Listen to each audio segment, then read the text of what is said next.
Welcome back.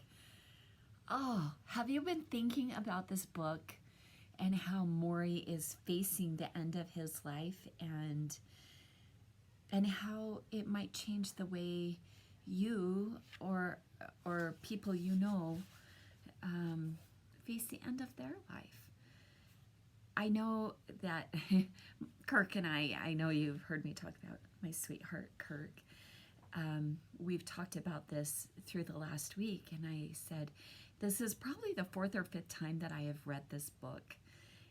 And every time I love that it makes me really evaluate how I'm living. And if I'm getting too caught up in just the day-to-day life and missing out on truly the things that are important. And I reminded him about what Morrie said, that, you know, we are all going to die. The thing is, we just don't believe it. And we live as if it's never going to happen to us. And he agreed. And he said, you know, we all do that because we make plans for tomorrow. I reminded him that that's hope, that we hope that we have tomorrow. And that's what I think we should all think about. We all have that hope. So let's go on. Today we are on page 100 of Tuesdays with Morrie by Mitch Albom. I know some of you have let me know that you've bought the book, that you are reading along with me, and if it was me, I'd probably be reading ahead. I don't know. And then I would follow along too. But anyways, I'm glad you're here. The sixth Tuesday, we talk about emotions.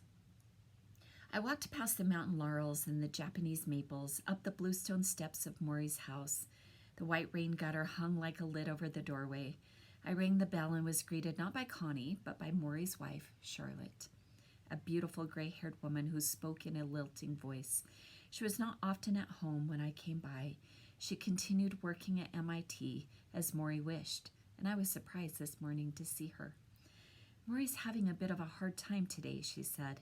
She stared over my shoulder for a moment, then moved toward the kitchen. I'm sorry, I said. No, he'll be happy to see you, she said quickly. I'm sure...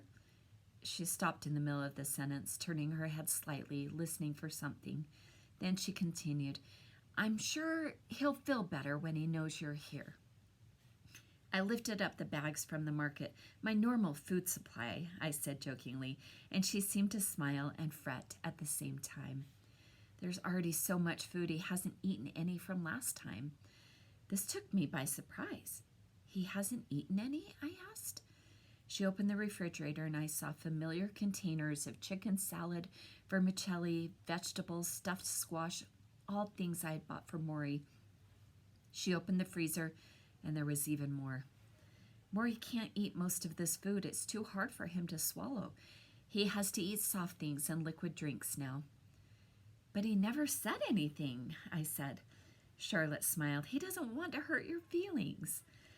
It wouldn't have hurt my feelings. I just wanted to help in some way. I just wanted to bring him something. You are bringing him something.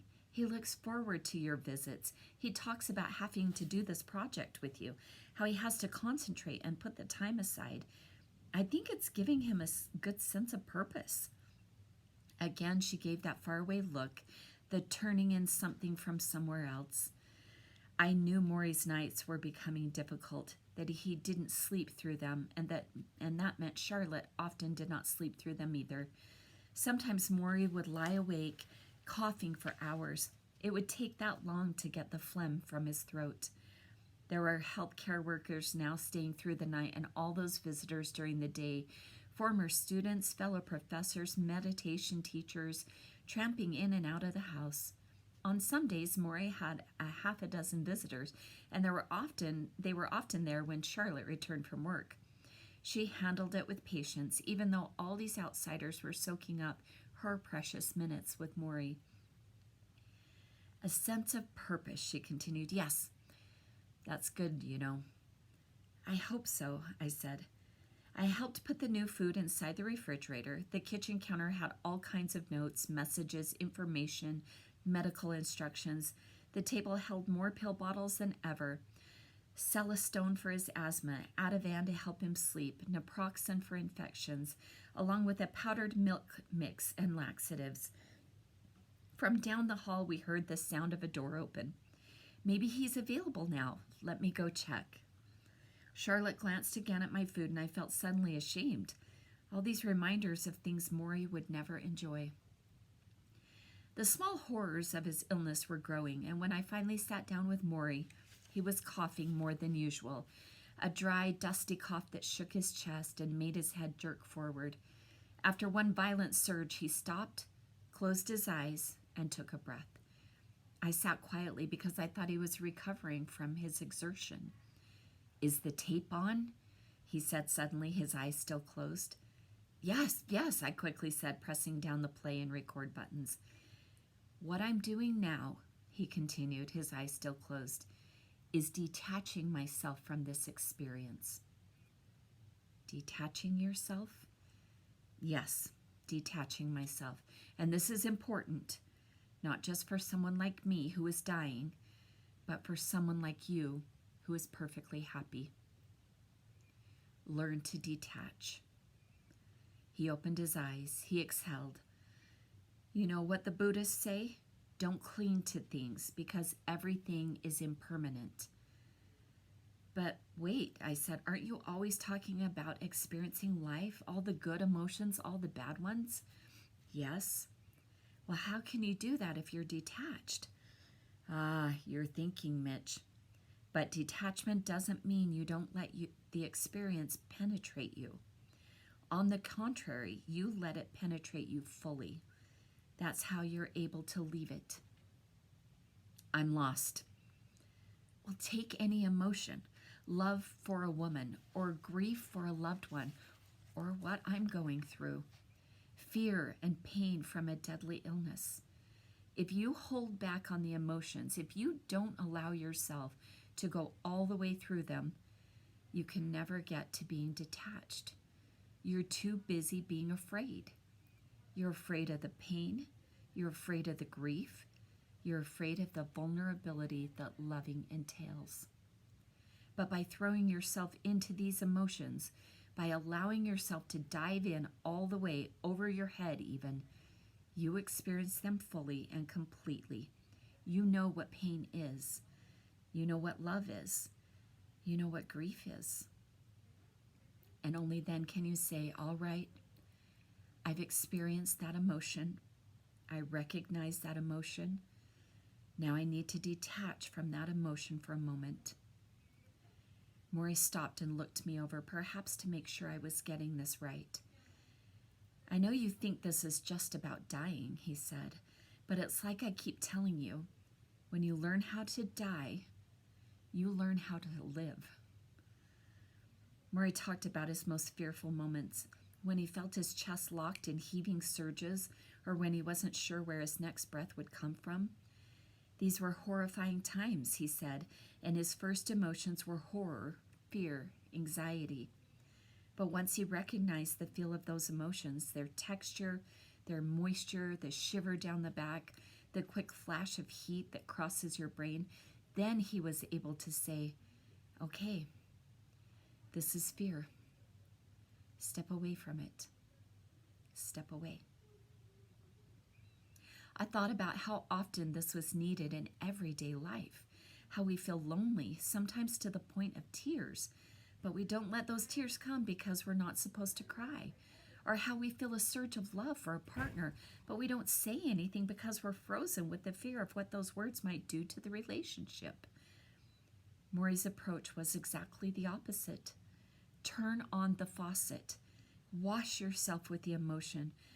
It won't hurt you. It will only help. If you let the fear inside, if you pull it on like a familiar shirt, then you can say to yourself, all right, it's just fear. I don't have to let it control me. I see it for what it is. Same for loneliness. You let go, let the tears flow, feel it completely. but eventually be able to say, all right, that was my moment with loneliness. I'm not afraid of feeling lonely. But now I'm going to put that loneliness aside and know that there are other emotions in the world, and I am going to experience them as well. Detach, Morrie said again. He closed his eyes, then coughed, and then he coughed again, and then he coughed again, more loudly. Suddenly, he was half choking, the congestion in his lungs seemingly teasing him, jumping halfway up, then dropping back down, stealing his breath. He was gagging, then hacking violently, and he shook his hands in front of him. With his eyes closed, shaking his hands, he appeared almost possessed, and I felt my forehead break into a sweat. I instinctively pulled him forward and slapped the back of his shoulders and pushed a tissue to his mouth, and he spit out a wad of phlegm. The coughing stopped, and Morrie dropped back into the foam pillows and sucked in air. You okay? You all right? I said, trying to hide my fear. I'm okay, Morrie whispered, raising a shaky finger. Just wait a minute. We sat there quietly until his breathing returned to normal. I felt the perspiration on my scalp. He asked me to close the window. The breeze was making him cold. I didn't mention that it was 80 degrees outside. Finally, in a whisper, he said, I know how I want to die. I waited in silence.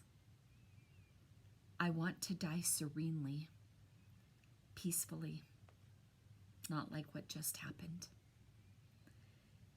And there is where detachment comes in. If I die in the middle of a coughing spell like I just had, I need to be able to detach from the horror. I need to say, this is my moment. I don't want to leave the world in a state of fright. I want to know what's happening. Accept it, get to a peaceful place, and let go. Do you understand? I nodded. Don't let go yet, I added quickly. Morrie forced a smile. No, not yet. We still have work to do. Do you believe in reincarnation, I ask? Perhaps. What would you come back as? If I had my choice, a gazelle. A gazelle? Yes, so graceful, so fast. A gazelle? Morrie smiles at me. You think that's strange? I study his shrunken frame, the loose clothes, the sock-wrapped feet that rest stiffly on foam rubber cushions, unable to move like a prisoner in leg irons. I picture a gazelle racing across the desert. No, I say, I don't think that's strange at all. The Professor, Part 2. The Morrie I knew, the Morrie so many others knew, would not have been the man he was without the years he spent working at a mental hospital just outside Washington, D.C., a place where the deceptively peaceful name of Chestnut Lodge. It was one of Morrie's first jobs after plowing through a master's degree and a PhD from the University of Chicago. Having rejected medicine, law, and business, Morrie had decided the research world would be a place where he would contribute without exploiting others. Morrie was given a grant to observe mental patients and record their treatments. While the idea seems common today, it was groundbreaking in the early 50s. Morrie saw patients who would scream all day, patients who would cry all night, patients soiling their underwear, patients refusing to eat, having to be held down, medicated, and fed intravenously. One of the patients, a middle-aged woman, came out of her room every day and lay face down on the tile floor, stayed there for hours as doctors and nurses stepped around her. Morrie watched in horror. He took notes, which is what he was there to do. Every day she did the same thing, came out in the morning, lay on the floor, stayed there until the evening, talking to no one, ignored by everyone. It saddened Morrie. He began to sit on the floor with her, even lay down alongside her, trying to draw her out of her misery. Eventually, he got her to sit up and even to return to her room. What she mostly wanted, he learned, was the same thing many people want: someone to notice she was there. Morrie worked at Chestnut Lodge for 5 years. Although it wasn't encouraged, he befriended some of the patients, including a woman who joked with him about how lucky she was to be there. "Because my husband is so rich, he can afford it. Can you imagine if I had to be in one of those cheap mental hospitals?" Another woman, who would spit at everyone else, took to Morrie and called him her friend. They talked each day, and the staff was at least encouraged that someone had gotten through to her. But one day she ran away, and Morrie was asked to help bring her back. They tracked her down in a nearby store, hiding in the back, and when Morrie went in, she burned an angry look at him. "So you're one of them too," she snarled. "One of who?" "My jailers." Morrie observed that most of the patients there had been rejected and ignored in their lives, made to feel that they didn't exist. They also missed compassion, something the staff ran out of quickly, and many of these patients were well off from rich families, so their wealth did not buy them happiness or contentment. It was a lesson he never forgot. I used to tease Morrie that he was stuck in the 60s. He would answer that the 60s weren't so bad compared to the times we lived in now. He came to Brandeis after his work in the mental health field just before the 60s began. Within a few years, the campus became a hotbed for a cultural revolution. Drugs, sex, race, Vietnam protests. Abby Hoffman attended Brandeis, so did Jerry Rubin and Angela Davis. Morrie had many of the radical students in his classes. This was partly because, instead of simply teaching, the sociology faculty got involved. It was fiercely anti-war, for example. When the professors learned that students who did not maintain a certain grade point average could lose their deferments and be drafted, they decided not to give any grades. When the administration said, "If you don't give these students grades, they will all fail," Morrie had a solution: "Let's give them all A's." And they did. Just as the 60s opened up, the campus had also opened up the staff in Morrie's department. From the jeans and sandals they now wore when working to their view of the classroom as a living, breathing place. They chose their discussions over lectures, experience over theory. They sent students to the Deep South for civil rights projects, and to the inner city for fieldwork. They went to Washington for a protest march, and Morrie often rode the buses with his students. On one trip, he watched with gentle amusement as women in flowing skirts and love beads put flowers in soldiers' guns and then sat on the lawn holding hands, trying to levitate the Pentagon. "They didn't move it," he later recalled, "but it was a nice try." One time, a group of black students took over Ford Hall on the Brandeis campus, draping it in a banner that read Malcolm X University. Ford Hall had chemistry labs, and some administration officials worried that these radicals were making bombs in the basement. Morrie knew better. He saw right to the core of the problem, which was human beings wanted to feel that they mattered. The standoff lasted for weeks, and it might have gone on even longer if Morrie hadn't been walking by the building when one of the protesters recognized him as a favorite teacher and yelled for him to come in through the window. An hour later, Morrie crawled out through the window with a list of what the protesters wanted. He took the list to the university president, and the situation was diffused. Morrie always made good peace. At Brandeis, he taught classes about social psychology, mental illness, and held the group process. They were light on what you'd now call career skills and heavy on personal development. And because of this, business and law students today might look at Morrie as foolishly naive about his contributions. How much money did his students go on to make? How many big-time cases did they win? Then again, how many business or law students ever visit their old professors once they leave? Morrie's students did that all the time. And in his final months, they came back to him, hundreds of them, from Boston, New York, California, London, and Switzerland.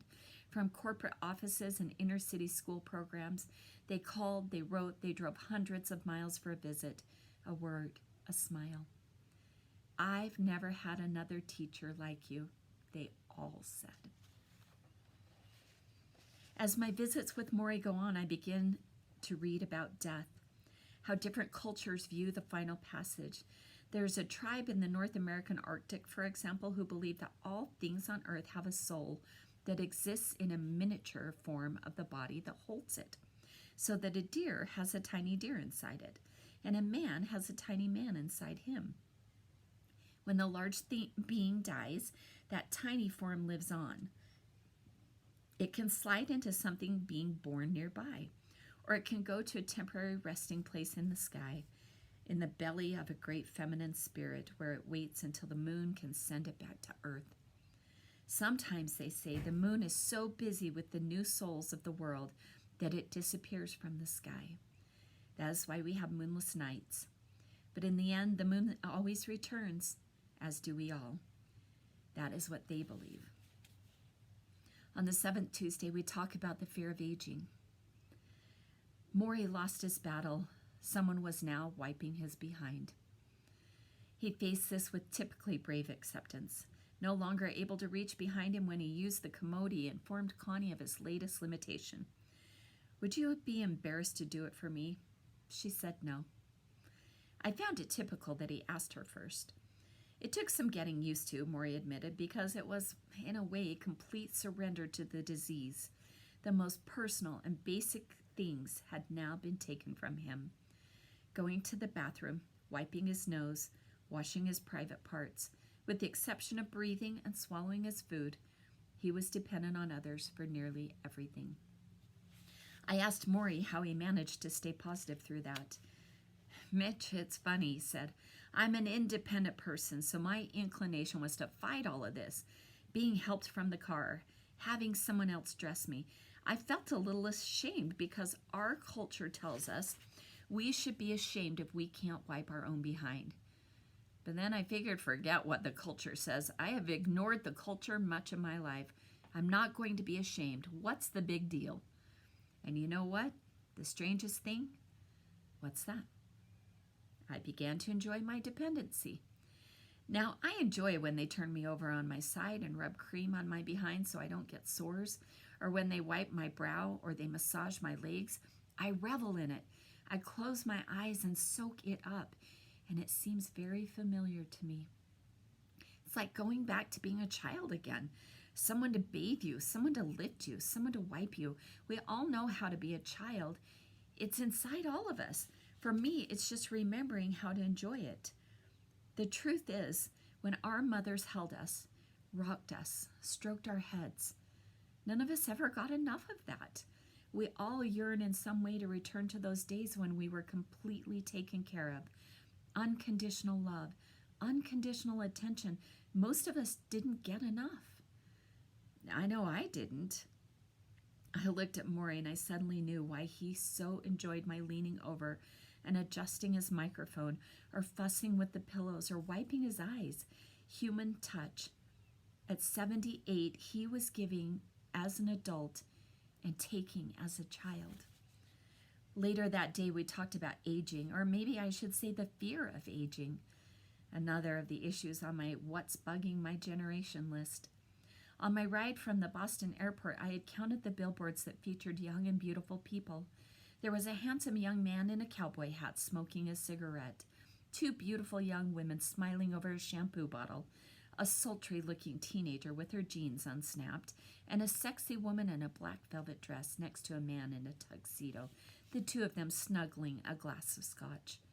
Not once did I see anyone who would pass for over 35.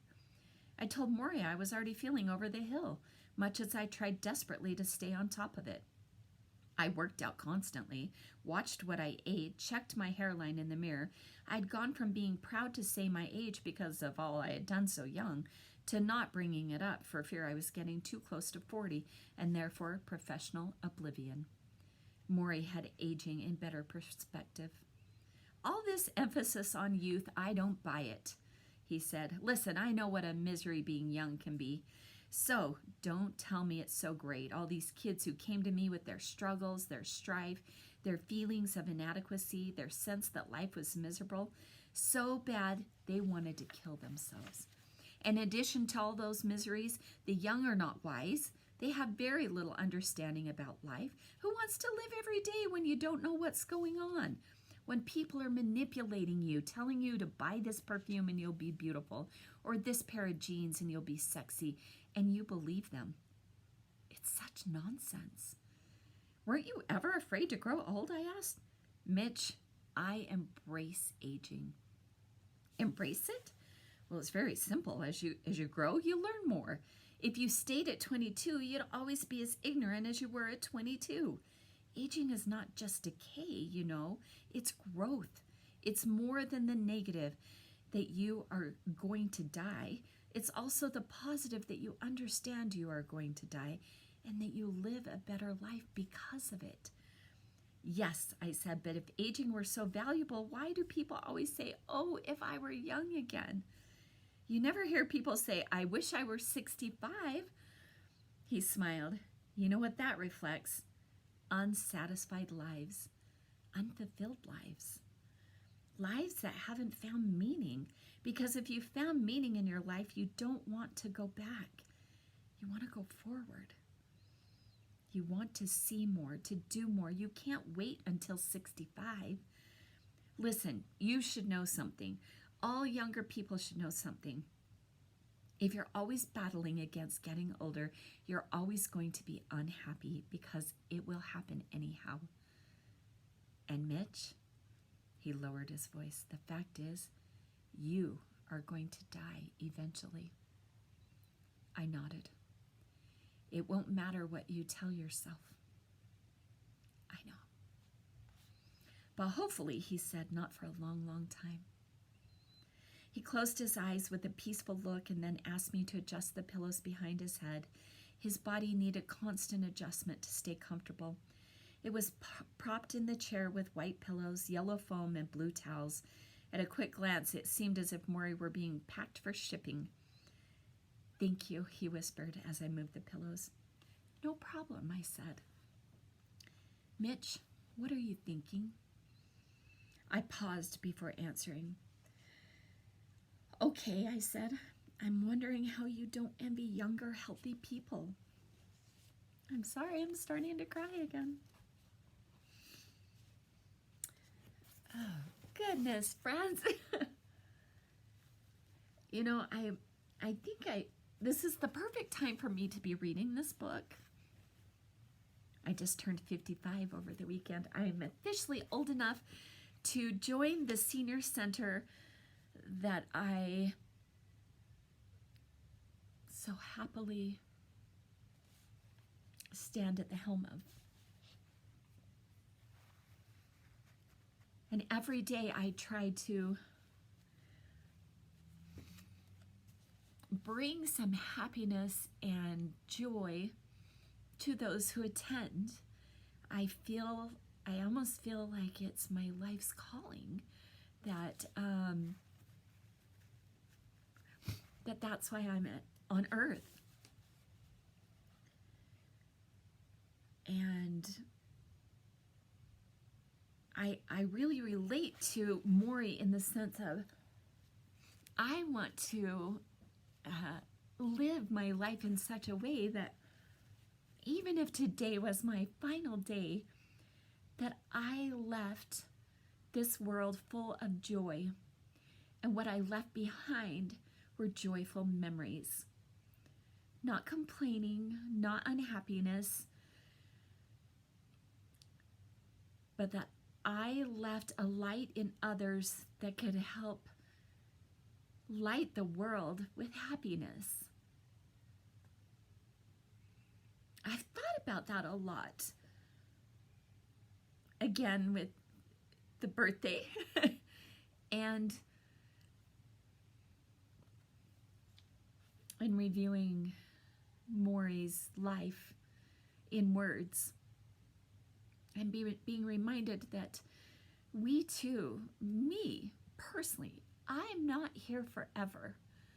What I leave with you every day is my legacy. I hope that this makes you reflect on your legacy, what you're leaving behind. Are the relationships in your life that you value. Do they know you value them? Are they aware of the effects they have had on your life? Do you let that shine through your eyes and your smile to illuminate the world? If they're not, I'm asking you to review that. Figure out why. Let's go back to the book. He asked, Mitch, what are you thinking? I paused before answering. Okay, I said, I'm wondering how you don't envy younger, healthy people. Well, I guess I do. He closed his eyes. I envy them being able to go to the health club or go for a swim or dance, mostly for dancing. But envy comes to me. I feel it and I let it go. Remember what I said about detachment. Let it go. Tell yourself that's envy. I'm going to separate from it now and walk away. He coughed, a long, scratchy cough, and he pushed a tissue to his mouth and spit weakly into it, sitting there. I felt so much stronger than he, ridiculously so, as if I could lift him and toss him over my shoulder like a sack of flour. I was embarrassed by this superiority because I did not feel superior to him in any other way. How do you keep from envying? What? Me. He smiled. Mitch, it's impossible for the old not to envy the young, but the issue is to accept who you are and revel in that. This is your time to be in your 30s. I had my time to be in my 30s, and now is my time to be 78. You have to find what's good and true and beautiful in your life as it is now. Looking back makes you competitive, and age is not a competitive issue. He exhaled and lowered his eyes as if to watch his breath scatter into the air. The truth is, part of me is every age. I'm a 30-year-old, I'm a 5-year-old, I'm a 37-year-old. I've been all of them. I've been through all of them, and I know what it's like. I delight in being a child when it's appropriate to be a child. I delight in being a wise old man when it's appropriate to be a wise old man. Think of all I can be. I am every age up to my own. Do you understand? I nodded. How can I be envious of where you are when I've been there myself? Oh my goodness. That Morrie, he is a wise one, isn't he? I'm so sorry. At least you know I'm human. I love how he looks at that. And, I like to tell people that when I tell them my age, and I like to hear them say, oh, I would have never guessed you were that old. And I like to tell them it's my low maturity level. I love being able to just find the joy in life and the silliness. And I feel like there's a sense of bravery in being silly and not being afraid to not act my age sometimes. And I try to bring that out in everyone because there's a lot of joy in that. I like how Morrie explains it, that he knows that because he's been there. He doesn't envy it, but he understands it. Please think deep about your relationships. How can you improve them? Because it is true. We will all eventually die. Let's just live now. I love you. I'm so glad you're here with me.